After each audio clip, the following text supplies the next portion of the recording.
अस्सलाम वालेकुम नाज़रीन, आपका मेज़बान अनिल मसीह आपकी खिदमत में हाज़िर हुआ है। आप देख रहे हैं पेशावर रंग यूट्यूब चैनल। नाज़रीन, इस वक्त हम शहर पेशावर में मौजूद हैं, लाहौरी में।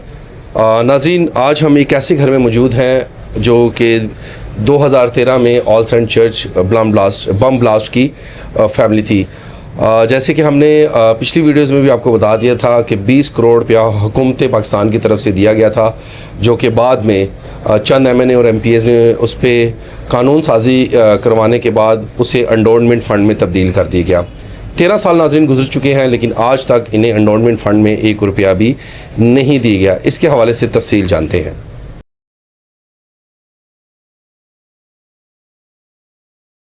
नाज़रीन, उस फैमिली के साथ हम मौजूद हैं, वो बेटी के साथ मौजूद हैं जिनकी वालदा शहीद हो चुकी थी, और इससे तफसील जानते हैं कि उस वक्त इनकी एज क्या थी और उसके बाद क्या इनकी पढ़ाई में जो वादे किए गए थे क्या वो पूरे हुए हैं या नहीं हुए, या एंडोवमेंट फ़ंड जो 20 करोड़ था वो 29 करोड़ पिछले साल के फिगर में, हाँ आज वो कितने पैसे बन चुके हैं हमें नाज़रीन मालूम नहीं है। तफसील जानते हैं। अस्सलाम वालेकुम। वालेकुम अस्सलाम। बेटा क्या नाम है? सहर।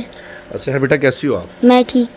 सहर बेटा, बता दें कि 2013 में जब बम ब्लास्ट हुआ था उसमें आपकी वालदा शहीद हुई थी जी। उस वक्त आपकी एज क्या थी? तब मैं 4 साल की थी। तो तब 4 साल की थी। और उसके बाद जो हुकूमत पाकिस्तान ने या जो मिशनरी लोगों ने आपसे वादे किए थे, आपकी एजुकेशन हम फ्री करेंगे, आपको मेडिकल फ्री दिलवाएंगे, तो क्या ये सारी चीज़ें आपको मिली हैं या नहीं? नहीं, रियासत पाकिस्तान ने हमसे वादे तो बहुत किए थे, लेकिन आज तक कोई पूरा नहीं किया। पूरा नहीं किया। तो आपको बताते चलें कि इस KP असम्बली में बाबा गुरपाल ने आप लोगों के लिए 13 साल बाद आवाज़ उठाई है आपके इस पैसे के ऊपर, तो क्या कहना चाहेंगी? हम उनका बहुत ज़्यादा शुक्रिया अदा करते हैं कि उन्होंने 13 साल में हमारे लिए अब आवाज़ उठाई और हमारे लिए इतना कुछ किया। अस्सलाम वालेकुम। बाजी, नाम क्या आपका? जी, मेरा नाम फजीलत है। क्या कहना चाहेंगी कि जब 2013 में बम ब्लास्ट हुआ था तो इसकी एज क्या थी और क्या? बस यह है कि हम खुद ही करते थे इसकी कफालत, जो भी इसका एजुकेशन थी या खाना पीना या जो कुछ भी था।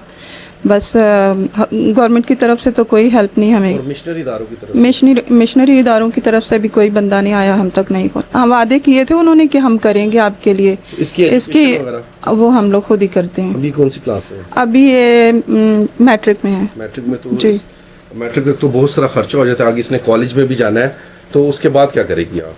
तो बस हम लोग खुद ही करेंगे, क्योंकि अभी तक हमें किसी ने आके कोई राब्ता नहीं किया, ना पूछा है कि आप लोग क्या करते हो, कैसे करते हो इस बच्ची के लिए या जो भी है। जो आप लोगों का एंडोवमेंट फंड बना हुआ है, क्या इस पे कभी किसी ने आवाज़ उठाई इससे पहले?